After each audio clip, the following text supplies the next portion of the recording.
हवाई जहाजे से जेबई दरभंगा पहले बुक दिक्कत हुई छल।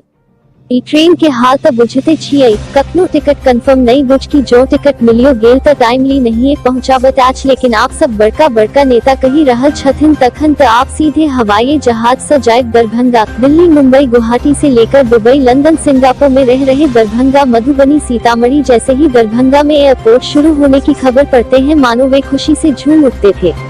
लेकिन अब वो बात नहीं रही। खबरें तो अब भी आती हैं कि एयरपोर्ट इस बार शुरू होने ही वाला है, लेकिन दरभंगा, मधुबनी, मुजफ्फरपुर, सीतामढ़ी वाले सवाल पूछते हैं कि आखिर कब शुरू होगा एयरपोर्ट। बिहार की आबादी 11 करोड़ से ज्यादा है, पर एयरपोर्ट की संख्या सिर्फ 2 है जो अभी चालू हालात में है। बहुत लंबे अरसे बाद दरभंगा में एयरपोर्ट के लिए राजनीति इच्छाशक्ति के कारण एयरपोर्ट पर तेजी से काम तो शुरू कर दिया, लेकिन भावनाओं के साथ खेलने के लिए मिथिलांचल के लोगों को बताया गया 1 मई से दरभंगा से टिकट बुकिंग शुरू करेगी। जानकारी हो कि पिछले मार्च के महीने में बहुप्रतीक्षित दरभंगा एयरपोर्ट को लेकर स्पाइसजेट ने उड़ान की तारीखों की घोषणा की गई थी, जिसके बाद दरभंगा में स्पाइसजेट की प्रेस वार्ता में 1 मई से टिकट बुकिंग तो अगस्त से उड़ान की घोषणा किया गया, पर 24 जनवरी 2018 को दरभंगा के उड़ान योजना में शामिल होते ही इसके बिहार के दूसरे शेड्यूल्ड एयरपोर्ट के तौर पर हवाई मानचित्र पर उपस्थिति दर्ज कराने की तैयारियां शुरू हो चुकी थी। चुनाव के खत्म होते ही लोगों के बीच में दरभंगा से हवाई सफर शुरू होने के लेकर कयासों का दौर शुरू हो गया। मिथिलांचल के लोगों में यह सवाल आ रहा था कि क्या 1 मई से स्पाइसजेट टिकट बुकिंग शुरू करेगी। लोगों के उम्मीदों को और जिज्ञासा को देखते हुए टीम ने ट्विटर के माध्यम से स्पाइसजेट से 1 मई से टिकट बुकिंग शुरू होने की जानकारी मांगी, जिसका जवाब देते हुए स्पाइसजेट ने कहा कि सोशल मीडिया और वेबसाइट पर नजर बनाए रखे। 1 मई से दरभंगा से स्पाइसजेट हवाई सफर के लिए टिकट बुक करना शुरू करेगी।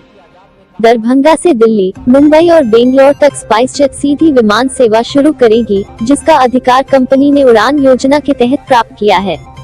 योजना को लेकर बारे में जानकारी देते हुए स्पाइसजेट ने उड़ान योजना के द्वारा दरभंगा एयरपोर्ट के शामिल होने के कारण टिकट पर किसी अतिरिक्त सरकारी कर से राहत मिलने की जानकारी दी थी। कंपनी के अधिकारियों ने पटना का हवाला देते हुए बताया था कि पटना से उड़ान में यात्रियों पर टैक्स भी शुल्क में वसूल किया जाता है, जिससे दरभंगा को छूट का फायदा होने के कारण टिकट पटना से कहीं ज्यादा सस्ते होंगे। RCA के तहत आने वाली सीटों की शुरुआती कीमत कंपनी ने 3000 रुपए तक रहने की जानकारी प्रेस वार्ता के दौरान दी थी। दरभंगा एयरपोर्ट से 1 मई से बुकिंग और 1 अगस्त से उड़ान शुरू होने की जानकारी पिछले दिन लोकसभा चुनाव और दरभंगा से टिकट फाइनल होने से पहले में प्रेस कॉन्फ्रेंस करके दिया गया था। प्रायोजित तौर पर आयोजित प्रेस कॉन्फ्रेंस में स्पाइसजेट कंपनी के प्रतिनिधि और स्थानीय तौर पर टिकट के दावेदार संजय झा ने फैक्चुअल जानकारी बांटने के लहजे से बुकिंग, उड़ान की तारीख से लेकर टिकट के दाम तक तय करके बता दिया था। मीडिया कवर हुआ, जय जयकार हुआ, जहां तहां लोगों के बुझे हुए सपनों में पक लग गया। फिर तय हुआ टिकट और संजय झा को टिकट नहीं मिला। दरभंगा में लोकसभा चुनाव भी संपन्न हो गया। चुनाव में जहां तहां एयरपोर्ट को भुनाया गया और उसका असर भी रहा ही होगा। अब विधानसभा चुनाव भी नजदीक है, अब जबकि आज फाइनली पूर्व में हुए घोषणा के अनुसार टिकट बुकिंग शुरू होना था। स्पाइसजेट ने दिन भर की बातें सामने आया है कि रात में क्लियर किया कि सरकार और बाकी स्टेक होल्डर्स से बुकिंग के लिए आवश्यक फॉर्मल एवं अन्य क्लियरेंस नहीं मिला है। साथ ही एयरपोर्ट पर भी आवश्यक इंफ्रास्ट्रक्चर विकसित नहीं हो पाया है, अतः टिकट बुकिंग शुरू नहीं हो पाएगा। मिथिलांचल के लोग के लिए एयरपोर्ट से उड़ान भरने के अरमान पर एक बार फिर से पानी फिर गया। अब तक